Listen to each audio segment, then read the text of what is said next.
In the bitter cold of the Eastern Front, where entire armies froze, bled and vanished, one man carved a name for himself in the shadows, Bruno Sutkus, a sniper of the German Wehrmacht. His battlefield was silence, patience and precision, and his enemy, the relentless Sovietide advancing yard by yard across the frozen Polish landscape.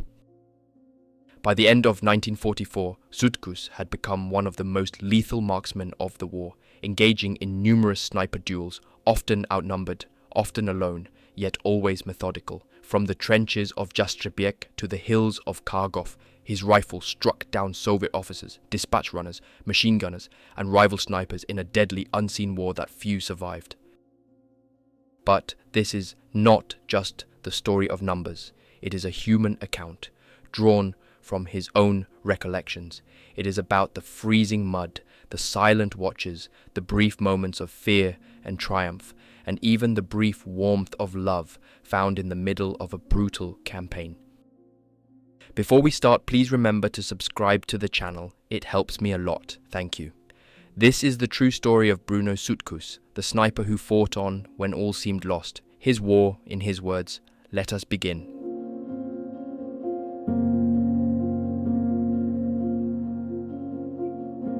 The dawn of May 8, 1944, broke over Slobodka Lesna with an eerie stillness. I lay hidden in our forward position, my rifle nestled into the crook of my shoulder, eyes sweeping the eastern terrain through my scope. It didn't take long before something caught my attention. Just over 300 meters ahead, I spotted the faint depressions in the grass where an enemy sniper had made his lair. He had dug a shallow trench, carefully replaced sods over the edges, and blended himself into the landscape with a camouflage jacket and face covering. I'd seen his handiwork before. He had clearly vacated and returned to that spot several times. He was experienced and cautious, but so was I. To the right of his position was the shattered skeleton of what must have once been a farmhouse, now just rubble and broken beams. It drew my eyes constantly. I kept checking the angle of the sun, waiting. Around midday, a flash of movement betrayed the enemy. Nestled in the ruins, a Russian artillery spotter had set up with a scissors periscope, calmly directing fire onto our trenches. I scanned carefully, noting the slight tremble of a camouflage net in the wind. Then two men emerged from a shallow, poorly camouflaged trench, senior officers from their uniforms. I steadied my breathing. At 500 meters, I squeezed the trigger. The first dropped instantly. The second froze in shock. I had already reloaded and sent another round into his chest, but the sniper I had seen earlier must have spotted the muzzle flash. As he swung to fire, I got him first. His bullet zipped past my head. Close, far too close, but mine hit home. That was my first confirmed kill. It wouldn't be the last. The next morning, on May 9th, our sector was under precise and relentless mortar fire. I needed a better view of the Russian lines. Climbing a nearby tree, I peered through my scope and spotted a fortified position, teeming with troops and supported by tanks and anti-tank guns. I waited, unmoving. Eventually, an officer strutted along the trench line. My shot dropped him cleanly. Moments later, another followed.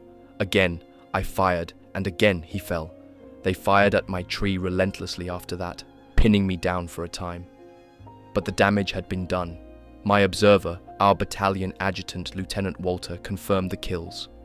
I passed along word to our battalion command. The enemy was preparing for a push. A mortar fragment later that day put me out of action for weeks, but on July 2nd I returned to the front. That evening, positioned on the left flank along the road between Slobodka Lesna and Klobichin Lesny, I spotted a Russian soldier digging a trench. He didn't know I was watching. At 250 meters, I squeezed the trigger. He dropped. The following day, July 3rd, I was reassigned to 5th Company's sector. The enemy was holding out in nearby woods and constantly probing our lines with small assaults. I couldn't find a decent vantage point, so once again, I climbed a tree. Patience paid off. 2 Russian officers emerged in a glade around 7 p.m., deep in conversation, pointing at a map. I fired. One fell, the other looked up in horror, and my second round found his chest as well.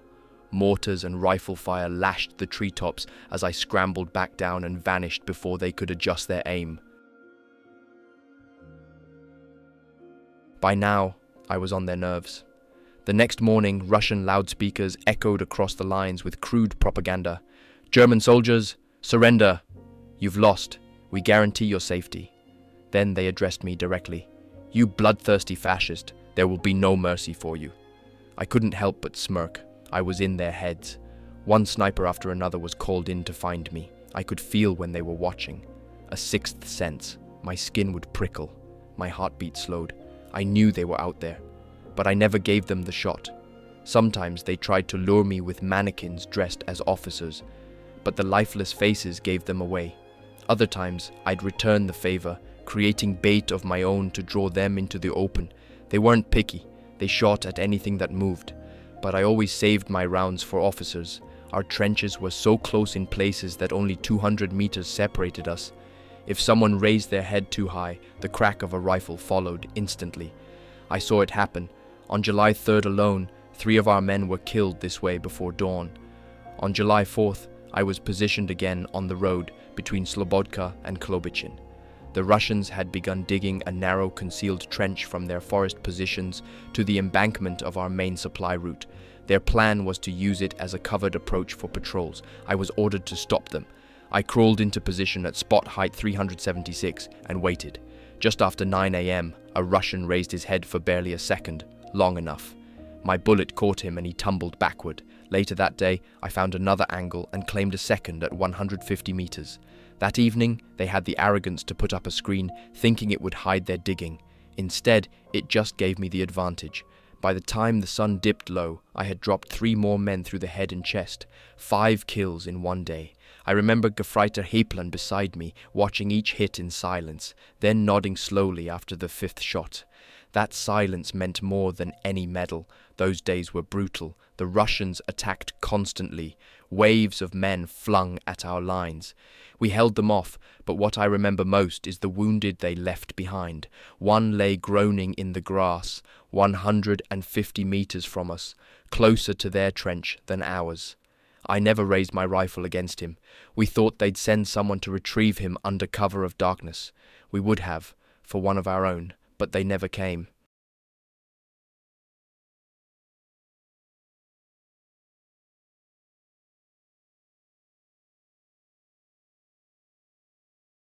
When night fell, I thought surely the Russians would come for him. But morning came, and the wounded man still lay out there in the grass, writhing and groaning just 150 meters from our trench. It made our blood boil. Say what you will about us, but we never left our wounded to die like dogs in no man's land. The Soviets did. It told me everything I needed to know about how they viewed their own. The very next morning, 5th July 1944, I pushed 50 meters forward into no man's land, right up against the minefield in our sector. It was risky, but I needed a clean line of fire. Dawn had barely begun to lift the darkness when I saw movement in a tree on the Russian side. A sniper. He thought himself clever up there, but his position was betrayed by the silhouette of his weapon against the brightening sky. I took 2 shots. He dropped from the tree, limbs flailing, and got caught in the branches, hanging like a rag doll. That was kill number 12. Not long after, I spotted another sniper near the forward Russian machine gun nest. We fired at the same moment. His round struck the dirt just in front of me. Mine hit true. He crumpled to the earth, lifeless. One more. The machine gun team tried to open fire, but I had already shifted. At 200 meters, one by one, I picked them off. The gunner, then the loader, then the last man trying to retreat. 3 clean shots, 3 more bodies in the dirt, all confirmed. 5 kills in a matter of hours, but I'd earned every one of them. You see, a sniper's role isn't just about killing. It's about precision, discipline, control. My rifle was my life. A carabiner 98K with a Zeiss 4 by scope, sighted to perfection. I would train endlessly, placing small red dots the size of my thumb at 100 meters and refusing to stop until I could place 5 rounds inside that dot.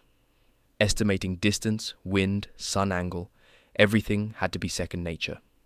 There was no laser rangefinder in 1944, just your instincts, your eyes, and the rifle in your hand. Every time I raised my scope, I had to ask, was that shadow natural? Do leaves wilt like that?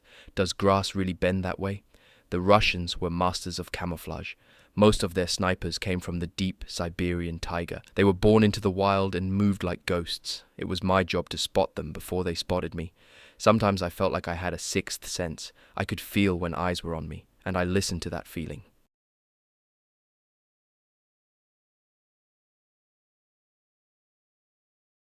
That's why I lived through 52 sniper duels. Many of them came down to a single misjudged shot, fired too high, too low, too early. I used only the best ammunition, captured Yugoslavian or German pre-war issue. It made a difference. I never used tracer rounds. Those were for fools. A glowing bullet in the air is just a roadmap back to your position. And I never chose a perch next to a large, distinctive tree. Obvious cover is the first thing an enemy scans. I wore a special sniper's smock, earth brown with a white interior for snow, hooded and loose enough to shift easily in any position.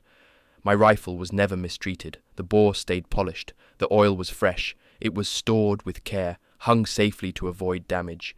Because when the moment came, I had to trust my weapon with my life. On the 6th of July, 1944, we conducted a forward reconnaissance into the woods north of Magyaren Schlucht, what we called the Luna Schneiser. I took 2 men with me from the 5th Company. Our task was to locate Soviet fortification efforts. We moved silently, inching through brush soaked with the previous night's rain. A Russian sentry appeared ahead. He hadn't seen us yet. I dropped him with a clean shot to the head. As his body hit the ground, another soldier began crossing the glade, likely drawn by the sound. He hesitated for just a second, and then fell dead, chest punched through by my bullet. Then came a moment I'll never forget. Shadows danced in the trees, barely shapes at all. You needed perfect optics and steel nerves to see them for what they were. I waited, crosshairs steady. A form appeared, half visible, obscured by a heap of turned earth. I fired. He went down. Seconds later, another Russian moved to help him, cautious, unsure. His figure edged into my aim, and I dropped him too. Then everything exploded. A 7-man Soviet reconnaissance patrol had flanked us, trying to cut off our escape. I turned, heart racing, and fired. The first shot hit the machine gunner in the stomach. He went down, weapon clattering. We began falling back. From our own trench lines, I got a clear shot at what looked like an officer near the barricade. One clean pull of the trigger. He didn't get up. We returned to our lines unharmed. Those missions weren't just about tallying kills. They were about breaking the enemy's nerve. They were about ensuring our boys could sleep at night without a Soviet sniper waiting for them to raise their heads. Each shot fired was a message, and the Russians heard it loud and clear.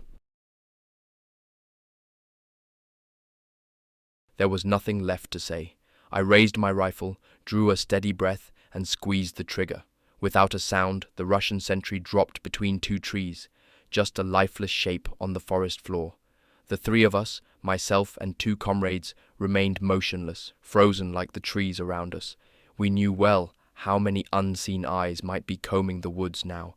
Soon, another Bolshevik crept across the glade toward the fallen man, perhaps to help him, perhaps to investigate. One last step and he fell too. My second kill of the day. A clean bag, I thought. We began to retreat slowly along the glade's edge, scanning constantly. Suddenly, to our left, I heard murmurs, low voices, careless. At 150 meters, a 7-man Russian scout party came into view, their silhouettes too loud for the forest. They didn't see us yet, but their talking had given them away. I found the machine gunner among them, the heaviest threat. One round to the head silenced him. Amid the chaos, we slipped away and returned to our lines unscathed. They weren't so lucky. One of the survivors wandered to the timber barricade and peered into no man's land. Through the gap in the wood, I caught sight of him. The insignia, the posture, it was an officer. A precise shot to the head put an end to his curiosity. It was missions like these that made my presence essential in the trenches. I was no hero. I simply did my job. Patient, unblinking, determined. Each of my bullets was carefully measured, and each spared my comrades more blood. The following day, 6 July 1944, I was awarded the Iron Cross, 2nd class. I came straight from the line, still wearing my dirt-streaked sniper smock, to receive the medal from the hands of my commanding officer. A few hours later, I received a letter signed by General Major Scheuerpflug himself. For your exemplary and outstanding achievements as a sniper, I express to you my very special recognition. I returned to the front immediately. At 3:30 a.m. on July 7th, I was once again positioned along the Slobodka-Slobodchen road, this time with 6th Company. In the dense woods, I dropped a sentry with a clean headshot from 200 meters. 15 minutes later, I took down an infantryman who had been firing on our positions with a submachine gun. Later that morning, I moved to the Luna Schneise once again. I climbed a tree to improve my view. At 0700 hours, I spotted a Russian officer inspecting the lines. I shot him from 600 meters, my farthest confirmed kill yet. His death seemed to spook the Russians. They called off their artillery that day, but I wasn't finished. That evening, from another tree perch, I saw a figure trying to cross the glade. Another clean hit at 600 meters. My perch had been spotted by then. 9 Russians began firing at me with machine guns and submachine guns. I stayed put. At 20:15 hours, I shot the first machine gunner through the head. Then I moved under fire to a better screen and put another man down, an officer trying to reach cover. Still I remained. The next 2 days were spent in no man's land with my observer, camouflaged beneath broken brush and silence. On 9th July, I scored 2 more kills. On the 10th, I shot an infantryman firing on us from 180 meters. Another came shortly after. He spotted me and fired, but I was faster, 1 round to the head. On the 11th, I was back in Magyarenschlucht with 5th Company. Our trenches were under constant surveillance and artillery correction. Somewhere, an enemy spotter had a clear view of our lines. I moved up to a ridge and dug in 280 meters from the enemy line. Camouflage was perfect. A morning mist gave us cover. I saw him climb a tree and set up a scissors periscope. 1 shot ended his life. A second destroyed his optic.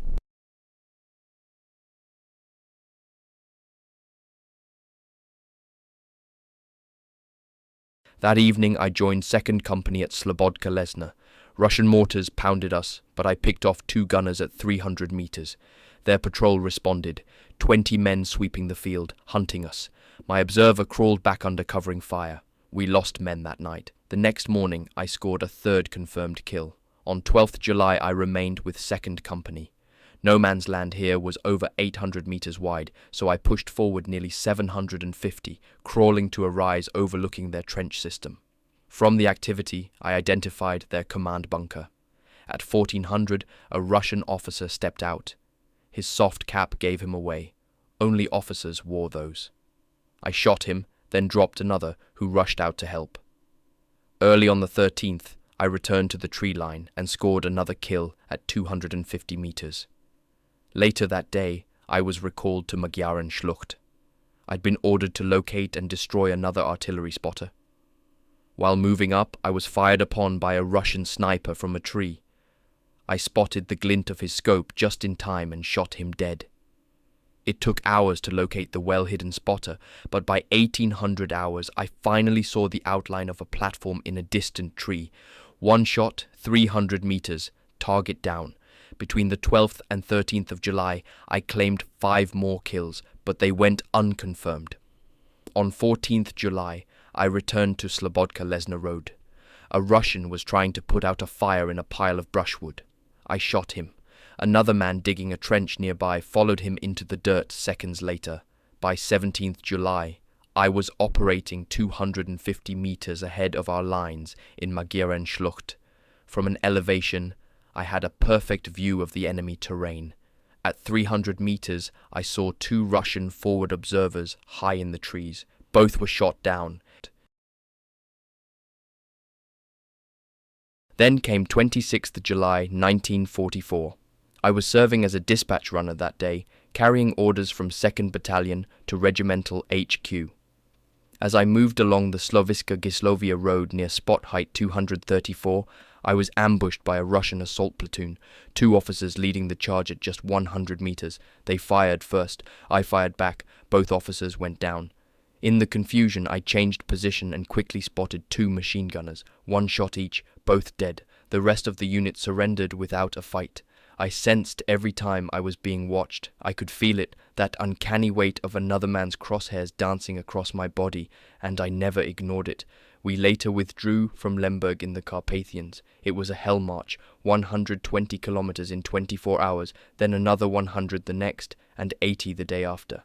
When we finally dug in, we found the water table so high we struck water after just one spade's depth. It was early autumn, raining, and we had no greatcoats. We draped our gas capes over fir branches, trying to stay dry, trying to sleep. But the enemy was never far. The battalion staff brought panzers, and with them no radio silence. The Soviets triangulated our position and rained down a hurricane of fire.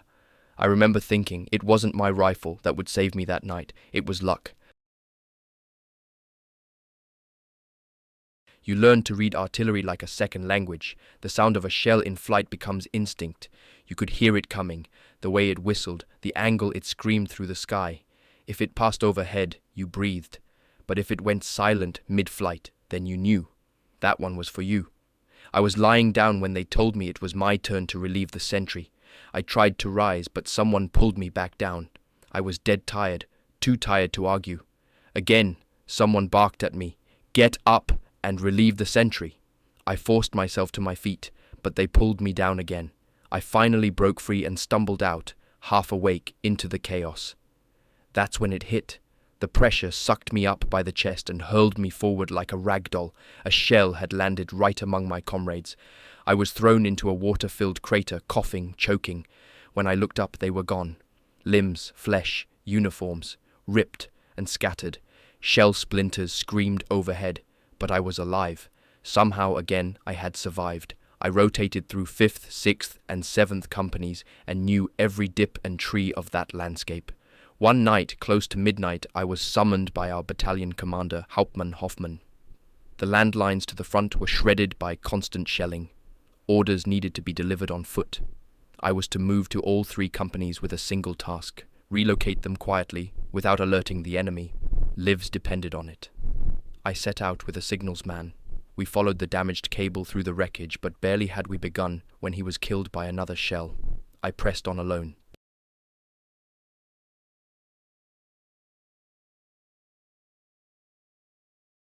The area had changed. Trees I once used as landmarks were now toppled or burning. Night concealed the horror until I tripped.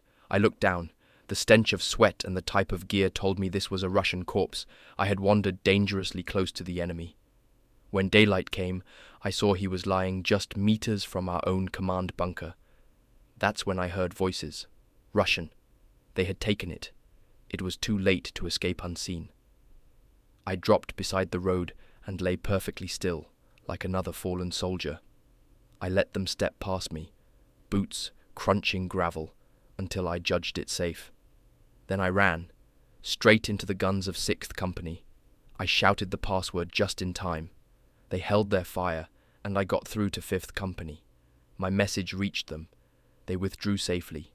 80 men lived that night, because I kept moving. On 12th August 1944, 2 kilometers east of Odrzejova, I spotted a Russian rounding up loose horses abandoned by their retreating unit. He moved slowly across open ground. I raised my rifle and fired. The round struck his chest at 400 meters. Kill number 48. That evening, I was behind enemy lines with 2 others. On a dirt road nearby, a Soviet major approached in a vehicle with several soldiers. One raised his rifle at my comrade. I fired from 10 meters and dropped him instantly. We captured the major and 4 more. I handed his attaché case to Battalion HQ. My diary marked 12th August as a Nahkampftag, a close combat day, required for the infantry assault badge. The next day, I fought in the attack on a wooded ridge 3 kilometers northeast of Odrzejova, clearing enemy positions up to height 387. The 68th Infantry Division, my unit, began a fighting retreat from Lemberg shortly after. We were the last to leave the city. From there, we fell back into the Beskid Mountains.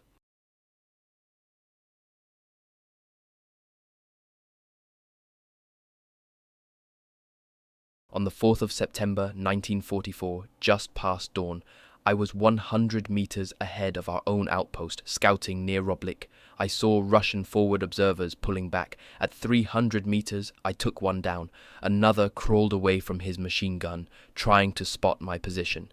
He found it, but too late. I fired again. Uf's Wunderlich was my witness that morning. The next day I returned. In the dark, I found the same hideout. Not long after, a flicker of orange betrayed a Russian lighting a cigarette. The fool. I shot him from 300 meters. That glow might as well have been a flare. These tiny mistakes were all it took. News of my 51st confirmed kill traveled quickly.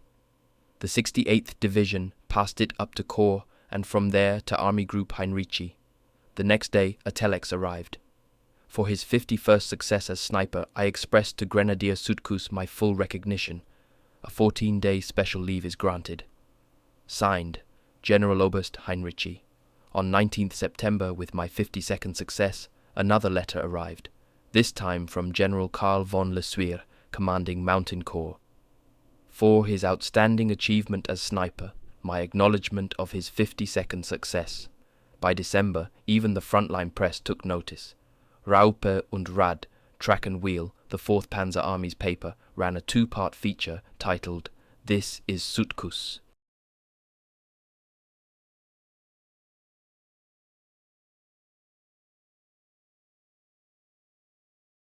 They wrote, when he arrived no one noticed him. He was polite, modest, just another forest worker from East Prussia. We called him cheerful, nothing more. But then the numbers started, 10, 20, 30, 40, 50, and suddenly this quiet man, this ghost in the trees, became someone you didn't just notice. You depended on him. The general who gave me chocolate for my 30th kill now watched my tally with interest. During my leave, I returned home to find my family had been evacuated to Blumenthal. We sat quietly in our little cottage, the war now at our doorstep. The Russians were close, too close. I looked at my parents, my sister, and wondered what would happen to them. It gave me reason to keep fighting. The Reich had bled for years now, had sacrificed so much. Would it all be in vain? I carried that question back to the front, and by the time I returned, I had also earned the Black Wound badge.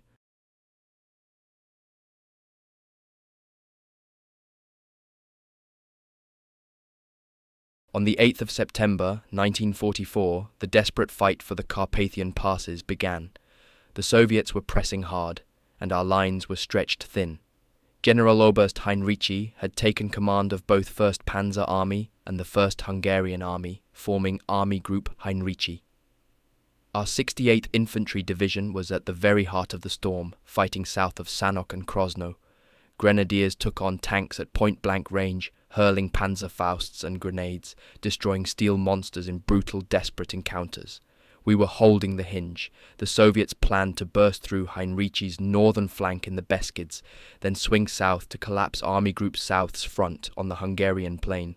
All across the Eastern Front, resistance had hardened.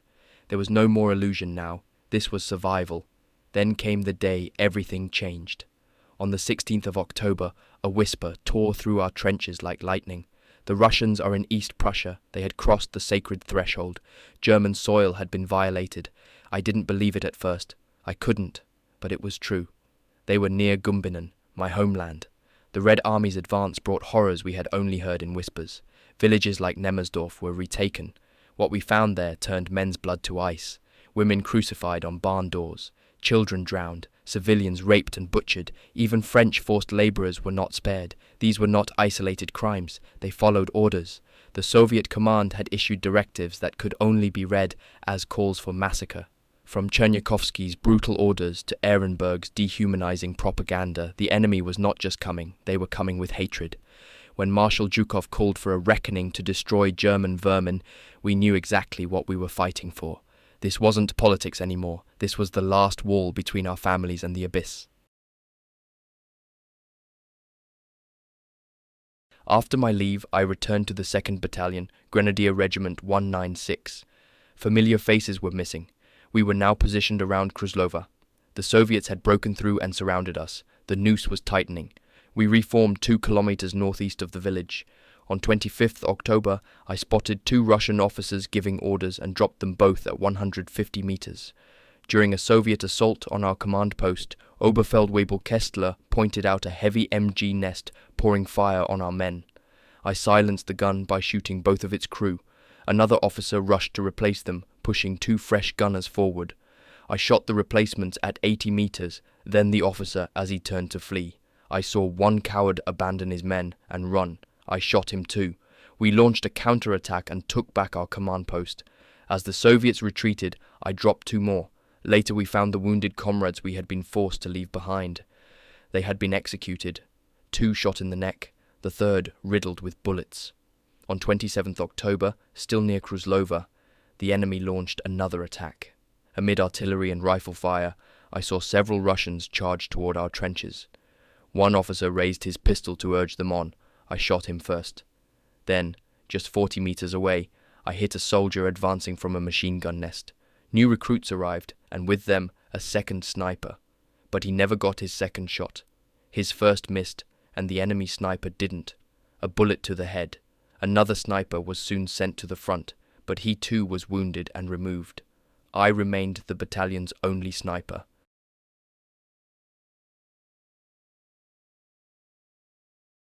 On 29th October, I eliminated a Russian machine gunner who had our 5th Company's nest pinned down.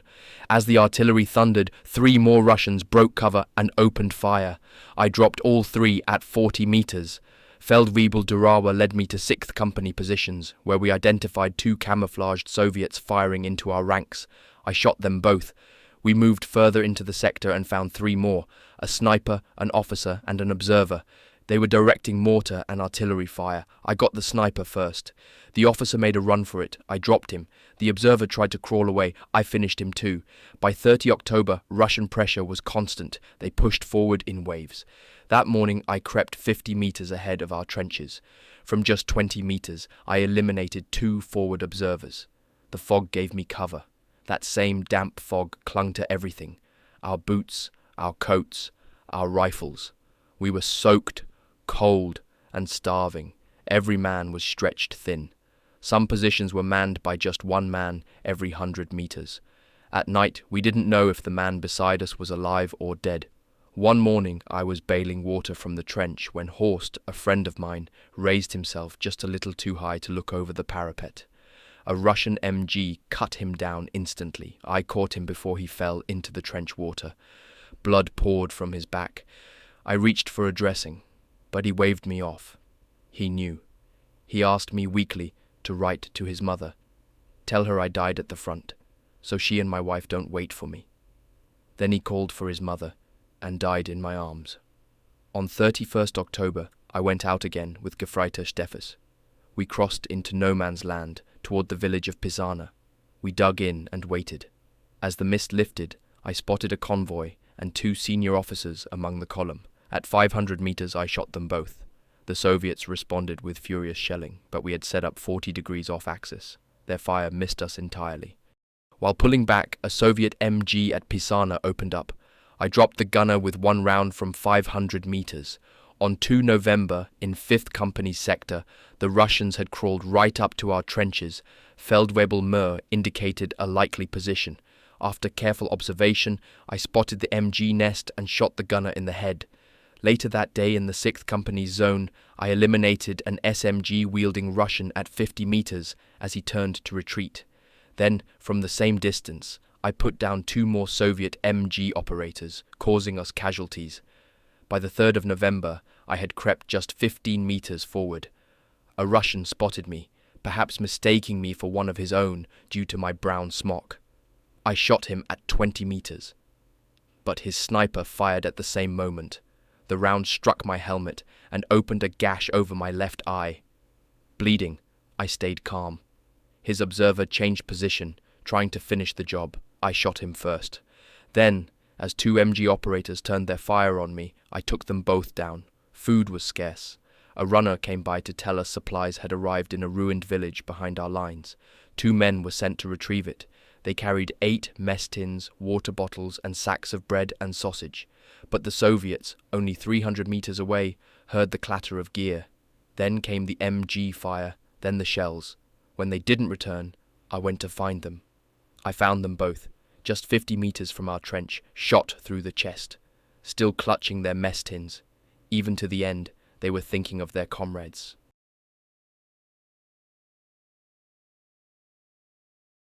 When I found the two food runners, I could hardly bear the sight. Both lay still, shot through the chest, cut down within sight of our trenches, and yet they had placed the mess tins carefully on level ground, not a drop spilled. Even as they died, they had thought of their comrades. I wiped the tears from my eyes and gathered the food, carrying it back into the trench. It wasn't just rations. It was love, loyalty, and sacrifice. Soon after, we moved to Jastrzebiec. At first light on the 15th of November, I was back in the 7th Company sector, scanning the grey shapes across no man's land. I spotted a Russian sniper firing on our line. One round to the chest from 400 meters ended his work. Not long after, at 7:30, a group of officers emerged from a bunker. I recognized one as a senior commander. From 500 meters, I dropped him, then 3 more officers from the same group. The shots rang like a final judgment. They collapsed in succession. My scope darkened with the last twitch of the third. That shooting didn't go unnoticed. One of their snipers, long a menace to our company, had seen it. He fired at me. I had expected that. I baited him with a dummy, watched as he revealed himself to take the shot, and then ended his war with a bullet to the chest from the same 500 meters. Later that day, I noticed a group of Russians planting fir trees along the roadside, a feeble attempt to block our view. Our artillery soon cleared the obstruction. When the smoke cleared, the road was visible again. A horse-drawn carriage approached, swaying slightly. I shot the horse first. The wagon stopped perfectly in my sights. I hit one man inside, then another, as he tried to leap out. The coachman fired wildly in my direction, but I had already shifted position. When he remounted, I ended it. That was the 6th confirmed kill of the day.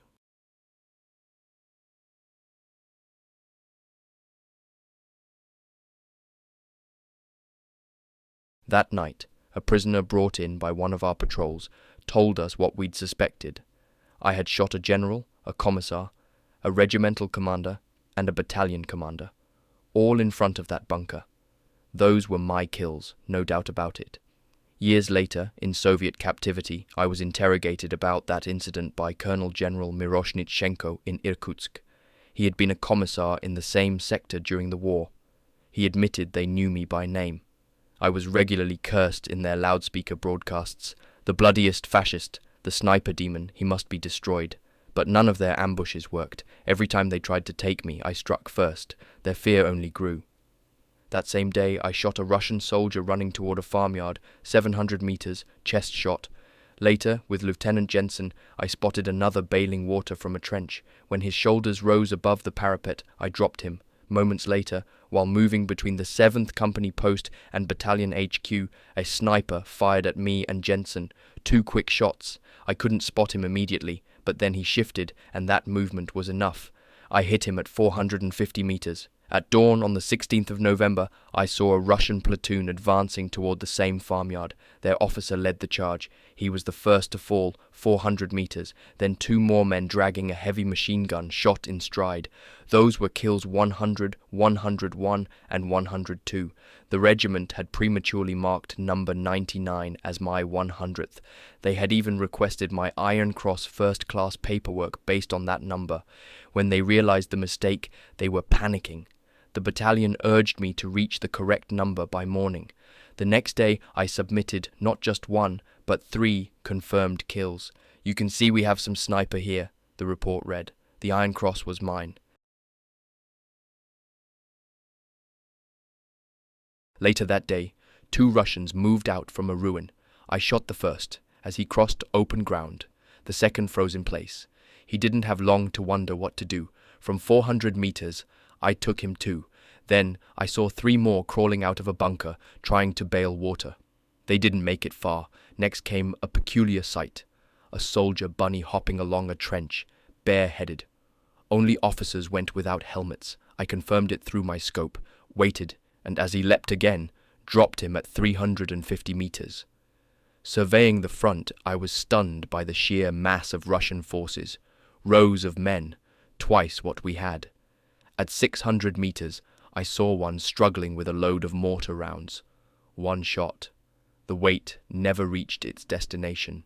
On 19th November, I was in 5th Company sector near Przyboro. I was spotted by an MG nest.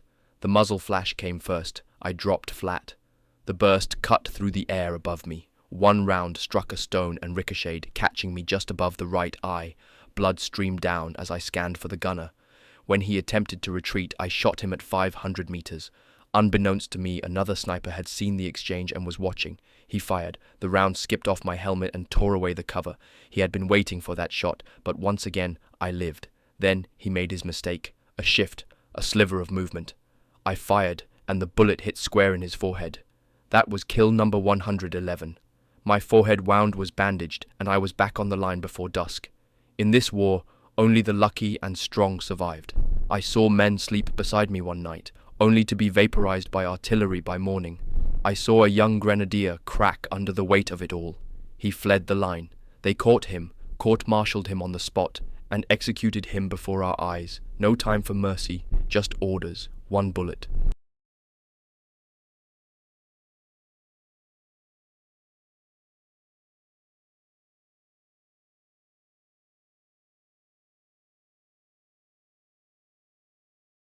The Soviets did not waste bullets on discipline.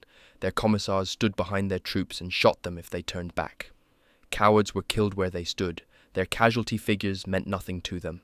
If they lost 10 to gain one trench, they considered it a bargain. Once we had to retreat.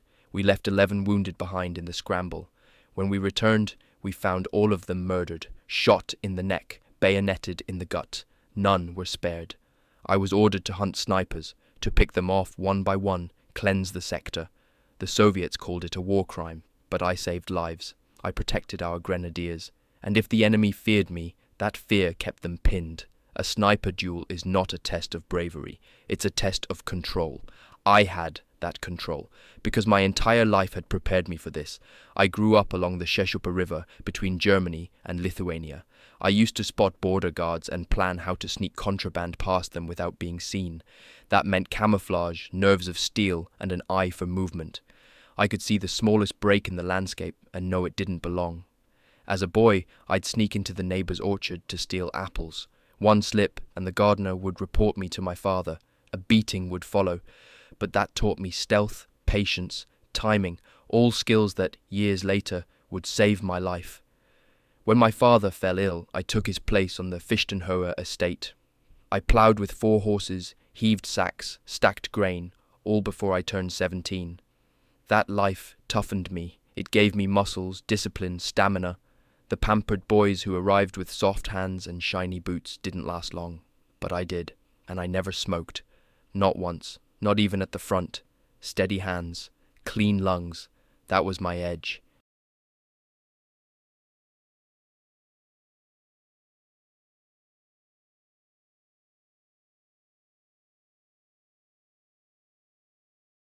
By late November, autumn had given way to winter's grip.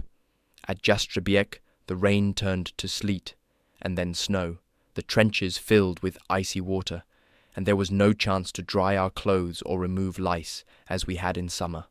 Fires were out of the question. The enemy would have seen the glow instantly, so we wrapped ourselves in our gas capes, pressed together for warmth, and waited for daylight. On 22nd November, while in 7th Company's sector, I spotted 2 Russians bailing water from a trench some 450 meters away. I dropped the first with a clean shot. The second came running to help, and I shot him too. Just after first light, I located a well-camouflaged MG nest, only 250 meters from our lines. The glint of the barrel gave it away. I hit the gunner through the head, but then I felt it, that sharp intuition. The hairs on my neck bristled. I had the sensation that I was in someone's scope. A bullet hissed past my neck. Close. Too close. I rolled, scanned, and spotted him. A Russian sniper behind a wall. I fired. His rifle dropped from view. Another flash, another shot. This time it skipped off my helmet. A second sniper. I shifted and found him too. 1 round to the chest, and he slumped forward. 2 enemy snipers in one morning. A rare occurrence. Witnessed by Obergrenadier Beres. The next day, 23rd November, I returned to the same sector. I saw 2 Russians running, likely dispatch carriers. I shot the first at 400 meters. The second tried to hide, waited, then crawled away. I watched patiently. One squeeze of the trigger and his crawl ended. Later, I watched a sentry. I waited until he was relieved and began walking casually back to his bunker. I hit him at 300 meters. That same day, from an elevated position, I shot another sentry returning from duty at 400 meters. Then an infantryman with an SMG moved to investigate. I waited until he was in the open and dropped him too.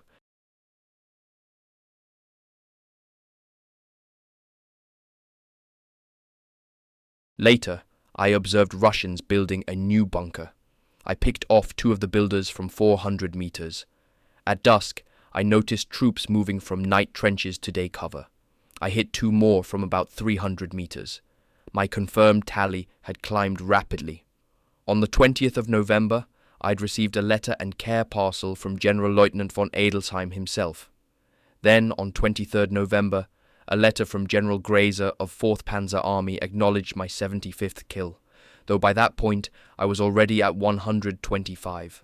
On 28th November, near Jastrzebiec again, I took up a forward position, 300 meters ahead of our line, camouflaged in the mist. Movement on the supply road caught my eye. I shot a well-dressed Russian through the chest at 400 meters. Another soldier froze, then fell a second later. Grenadier Elmer witnessed both. Not long after, I felt the sting of fate once more. A Russian sniper spotted me. I was wearing my thick waistcoat beneath the camouflage smock.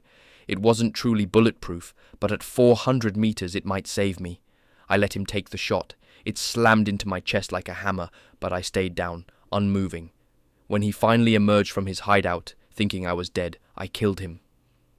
Later that day, our mortars pounded a farmhouse. After the barrage, Russian troops scattered from the ruins. Two men tried to restore order, shouting at others. I shot them both at 350 meters. On 24th November, I was finally granted rest. I went to the soldiers' convalescent home at Busko, a converted sanatorium. I met a nurse there, Erika Lentz. When she saw me cleaning my rifle and boots with almost religious care, she said nothing. She simply took my bullet-riddled smock and began sewing the tears. "Go to the cinema," she said. When I came back, the jacket was mended. Another time she gave me her dessert, a pudding, as a second helping. Erika was beautiful, kind, and for the first time, I found myself daydreaming of something other than war. I caught myself humming the soldiers' song, Erika, a flower on the heath, a name, a feeling hidden deep in my heart.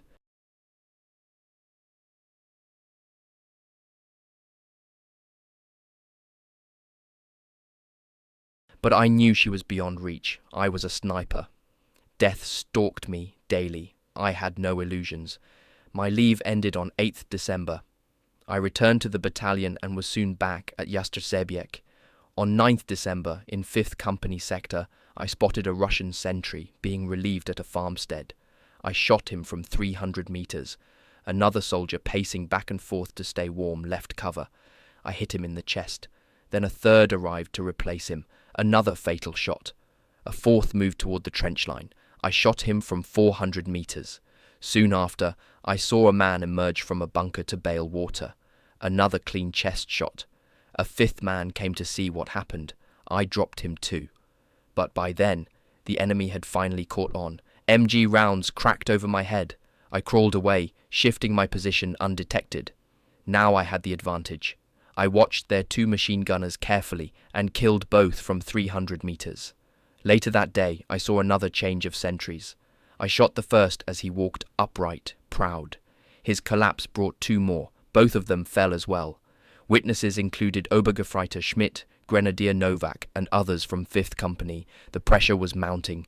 The 68th Infantry Division could do nothing to eliminate the massive Soviet bridgehead across the Vistula. The enemy outnumbered us 11-1 in infantry, 25-1 in tanks, but their territorial gains remained minimal. We held fast, even as they gathered their full strength. Then, at 11 p.m. on the 9th of December, it began. The Russian artillery barrage exploded across our lines like 1,000 hammers of hell. We could handle a regimental-sized assault, but not this magnitude. The telephone lines were severed. Battalion CO Major Hoffman gave me the withdrawal orders personally. I was to deliver them to the forward companies. I had done this before. I knew the paths.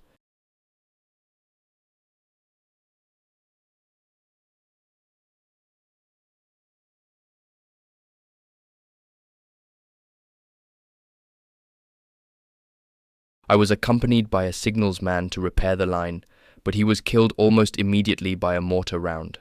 So I carried on alone. The terrain had changed under the chaos of artillery. I had to navigate by memory, dodge shellfire, creep through shrapnel storms, but I got the message to every unit before 3 a.m. The cut-off. We withdrew under cover of night, carrying our wounded. One of them was our commander, Oberfeldwebel Roller. A shell fragment had pierced his lung. I helped carry his stretcher.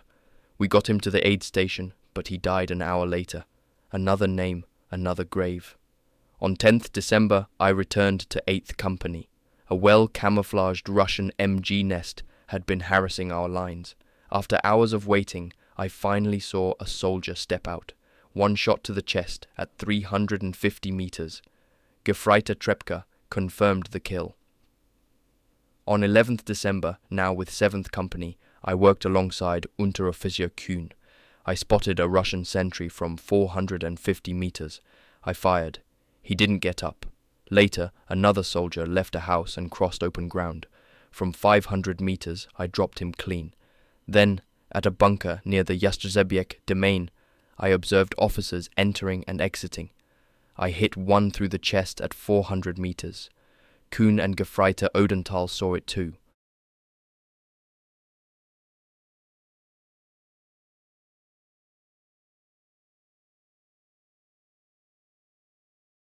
The snow crackled beneath my elbows as I crawled into position on the slope of Karnickelberg.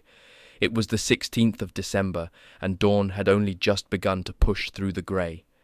I spotted a Russian sentry, oblivious, pacing with his rifle slung lazily over his shoulder. From 250 meters, I took the shot clean through the chest.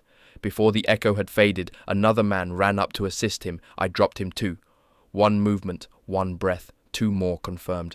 The following morning I returned to the same sector, now familiar with the terrain. The Russians were sloppy, another sentry change, another fatal mistake. At 250 meters I pulled the trigger. A second man emerged from the trees, moving into the woods. He never made it. Bullet to the back. My tally kept climbing. Later that day I spotted a sniper and his observer heading for cover. I aimed for the observer first. He was using binoculars and didn't keep his head low. Sloppy. My round split his skull. Gefreiter Dubail watched beside me. Now it was just me and the Russian sniper. We fired at the same moment. His shot went wide. Mine didn't. A headshot. The duel was over.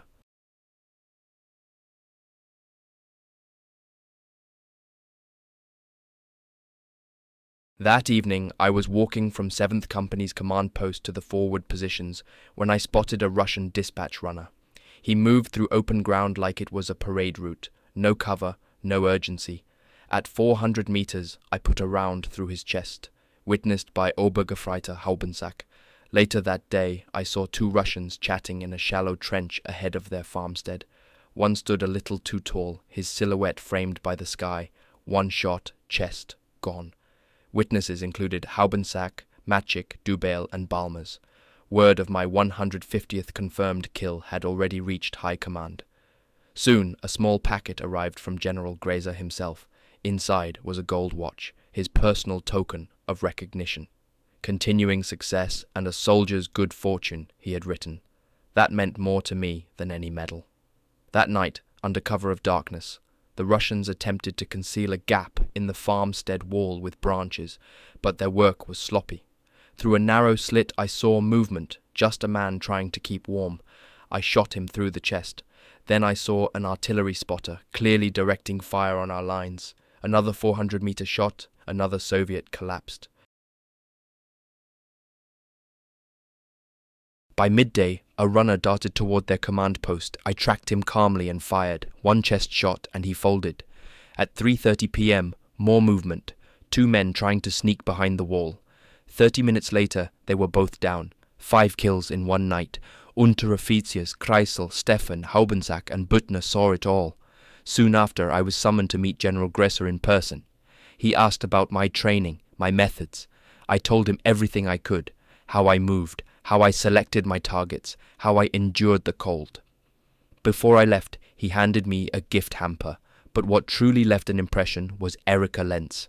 She was there again, and when I returned to the front, I spent an hour with her. She made me a meal, and for the first time in weeks, I felt warm. Not from the food, but from her presence. Then came Christmas Eve. The cold was bitter, and the artillery never stopped, but Erika and the senior nurse visited the front lines. When they were told it was too dangerous, Erika said, "I must be where my sniper Bruno is." She found me in the dispatch bunker. When she opened the door, it felt like the world stopped. She kissed me. She didn't care about the danger. In that moment, I remembered what I was fighting for, something far beyond tactics or territory.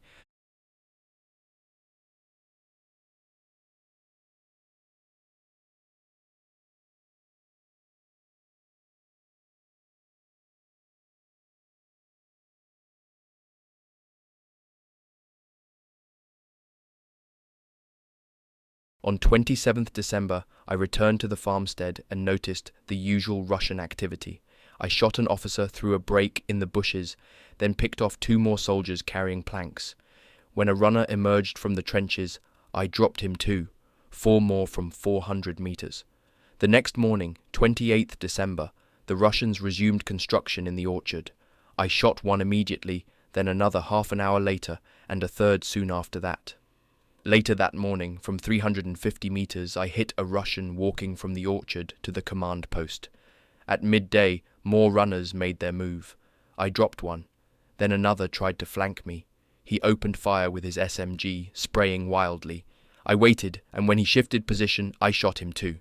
By 3 p.m., I saw another man heading along the path between the orchard and the command post. He never made it. At 4 p.m., I watched another Russian return along the same route. My sights never wavered. Another bullet, another corpse. Witnesses from 5th Company, Unteroffizier Kostrema, Obergrenadier Arnold, Hafner, Bartel, and Dubail confirmed them all. The next day, 29th December, near Kharkov, I noticed mobile sentries on Karnickelberg again. One of them made a mistake, too exposed. At 300 meters, I ended him.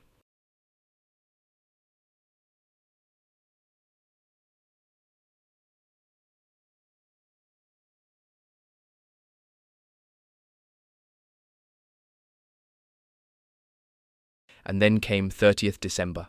At 0800, I spotted an artillery observer in the left window of the 3rd building near the farmstead. He had a clear line of sight to our positions. Dangerous. But when he leaned out too far, I shot him through the chest. At mid-morning, another Russian moved between the command post and bunkers. As he crossed open ground, I hit him too. Witnesses, Arnold and Hafner again.